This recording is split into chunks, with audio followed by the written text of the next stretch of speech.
trigger happy and I give less than a fuck. Love me or hate me, I'ma show enough, rip shit up. It's Mr. Nothing, nice on a mic stand. Mic in the left and the zest in my right hand. I took a puff, had enough now, hold up. If that was Indo, niggas getting rolled up. What's going on, folks? This is Acid Root. So I'm going to review Snoop Dogg's 2009 album, Malice in Wonderland. Now, this is, in my opinion, this is in the top 5 of Snoop Dogg's best albums.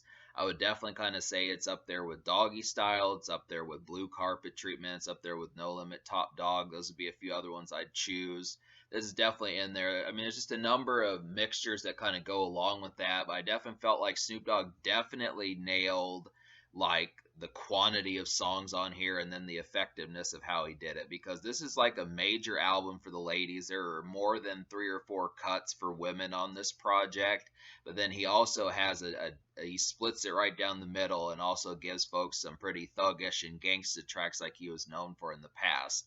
Like the album that Snoop Dogg did before this album was Ego Trippin', and it was very eclectic. I mean, it had a good single and sensual or sexual eruption, but it kind of fizzled out after that. I mean, it tried dropping another song, which it had too short. I think it was called Life of the Party or something, but the rest of that album had like country songs on there that didn't work well for Snoop Dogg. Had a bunch of this kind of 70s like kind of almost I want to say like Earth, Wind and Fire type music that just didn't match Snoop Dogg very well at all, and it just felt like a very experimental album.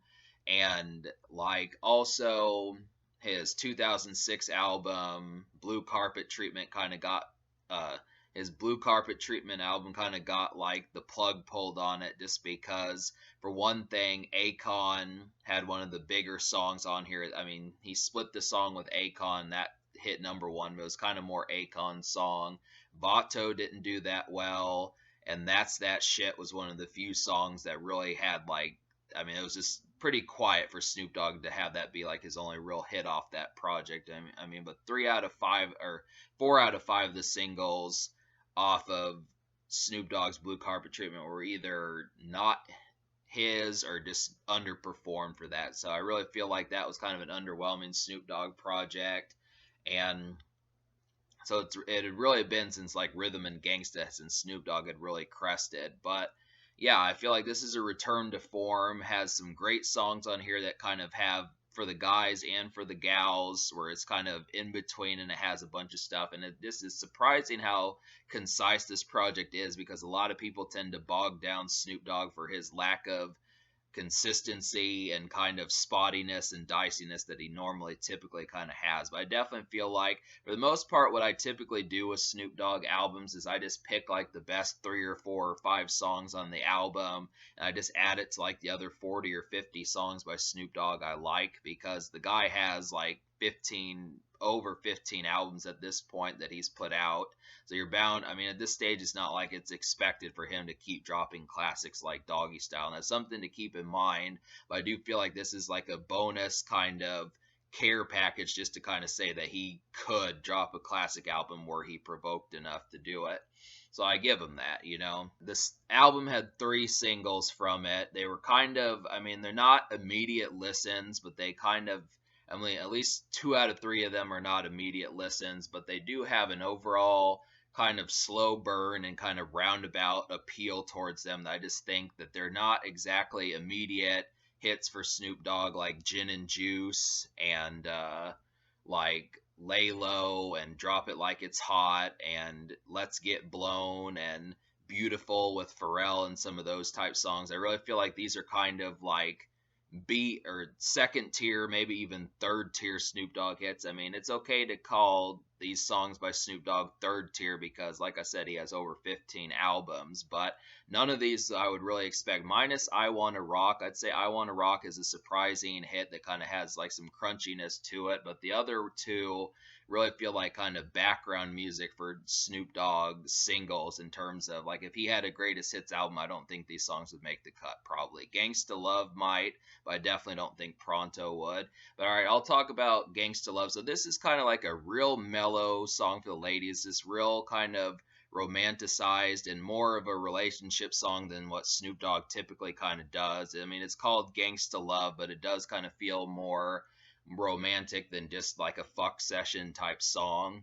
I definitely kind of feel, I mean, the title says Gangsta Love, but it's just intended for like a Snoop Dogg's version of a romance song, basically. The Dream does pretty outstanding on the hook. It just has a real, like I said, mellow kind of rap R&B song, just light, just that kind of stuff. I mean, it has a nice vibe towards it, but it's not the R&B song I would go to first on this project. There are two songs with the Dream. I like Love Drunk better, but this is kind of the one you're going to hear on the radio if you were to still hear this song nowadays. But this is kind of a mellow bop, just, I mean, I feel like the Dream's hook jumps off the page, but this is a real lazy song. Lazy romantic song. I Wanna Rock had some appeal. I kind of saw bits of the music video. Jackal Goldkick had shown me bits of the music video, and I noticed they had like some dance groups in there. I mean, it's a pretty brilliant song in terms of getting Snoop Dogg back to like his thuggish kind of vibes and stuff. And I definitely kind of feel like these are the sorts of songs that Snoop Dogg needed throughout the 2000s. I mean, in some cases he nailed it, but typically Snoop Dogg's biggest songs back in like the 2000s were the songs he did with Pharrell. Songs like Drop It Like It's Hot and Beautiful, and like I think I want to say Pharrell was on Bots. I don't know. Maybe that was Be Real, but this Pharrell gave Snoop Dogg most of his hits from the 2000s, but this is kind of like an actual hit by Snoop Dogg that's not have it doesn't have an R&B singer. It's not for the ladies. This is a typical kind of almost kind of pseudo gangster rap kind of song that Snoop Dogg hasn't done for a very good while. Pretty much since maybe From the Church to the Palace, that song.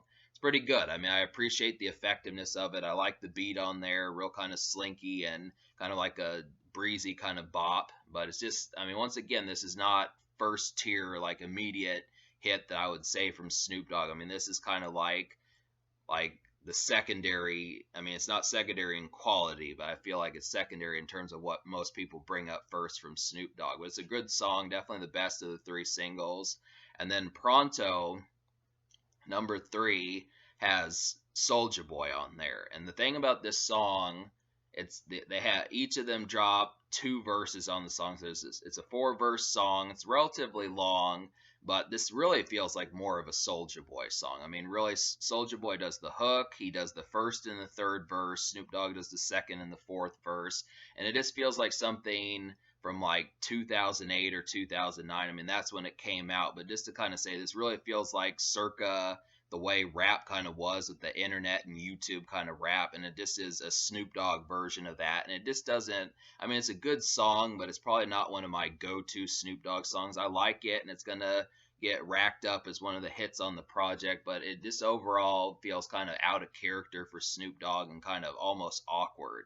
I mean, Snoop Dogg and Soulja Boy, their chemistry is not quite as vivid as I would have liked it to be. And really, with the auto tune on there, I mean, I like the hook on there. The auto tune works for it, but it just does not feel like something I would have expected from Snoop Dogg. It feels kind of uncharacterized, and I would have, like, I don't know. I mean, it's a good song, but somehow it just feels very young. It feels like Snoop Dogg is like 15 years younger than he actually was making that song. And I just feel like if Soulja Boy had been on I Wanna Rock, I probably would have liked that better than Snoop Dogg kind of being on like a Soulja Boy almost entire song of his, because he does the hook in 2 verses. So it's just kind of, that's just kind of what you're getting treated to. To me, that felt like a shared song with Soulja Boy and Snoop Dogg, where that actually could have been on Soulja Boy's album. It's good, but it really has more Soulja Boy to it.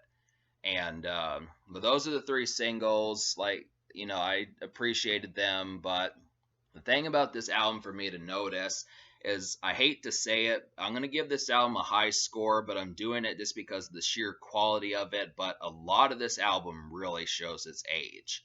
That's kind of the thing. Like, I would listen to some of these, but I feel like, messing with this album, it gets boring pretty quickly, and that's just kind of the problem. I don't say that about a lot of albums. I don't want to give this album like a 5 or a 6 out of 10 when the songs are actually good, but they just don't have the staying power that like a song like Drop It Like It's Hot does, or a song like Let's Get Blown or Signs with Justin Timberlake or Ups and Downs, some of those type songs. I mean, I feel like it's just very tactless and kind of uh, fleeting. And I feel like, I mean, there are songs that are good on here, but I feel like Pronto is an example of such a song, and Secrets kind of has like a really awkward beat on there, and I mean, it just that song feels so old school. I mean, Cocaine did good, and it's good to see Snoop Dogg on a song with Cocaine. They had chemistry, but most of these are just kind of very almost flaccid. Like Special is another one that's kind of like a rehash of Beautiful. Snoop Dogg and Pharrell are on there and adding Brandy on there, but it's so much more mellow. I think it was just intended as like an extra treat, but it doesn't pack the normal punch of like Snoop Dogg and Pharrell kind of appearances. Like Lil Jon is on here. That's another thing that was kind of a random and just kind of baffling one, considering Lil Jon had mostly disappeared by 2009. Great beat, but it wears thin just because it just is. I don't know. I mean, there's just how many songs on here. They're good, but the energy dries up pretty quickly, and that's just kind of the concept about it. But I'll kind of discuss that and more as I start to label some of these songs. But I'm going to go ahead and list the songs out of 12 that I recommend to you. And because there are 14 songs, but there's an intro and an outro, so there's 12. So I'll share with you the 9 songs I recommend. So they would be Upside Down, Pimpin' Ain't Easy, Love Drunk, I Wanna Rock, 1800, Gangsta Love, Pronto, Different Languages, and Special.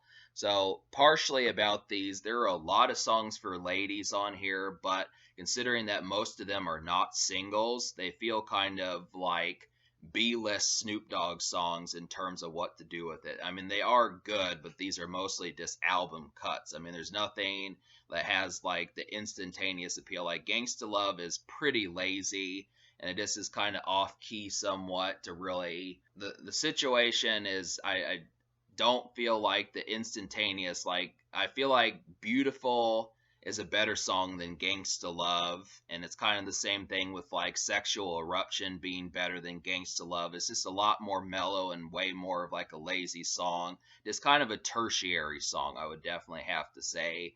And like a lot of these, Love Drunk was the better one, but that's just kind of a real kind of sleepy and kind of really love drunk. I mean, that just explains it. It's just drunk on love, that type of stuff, just real romanticized.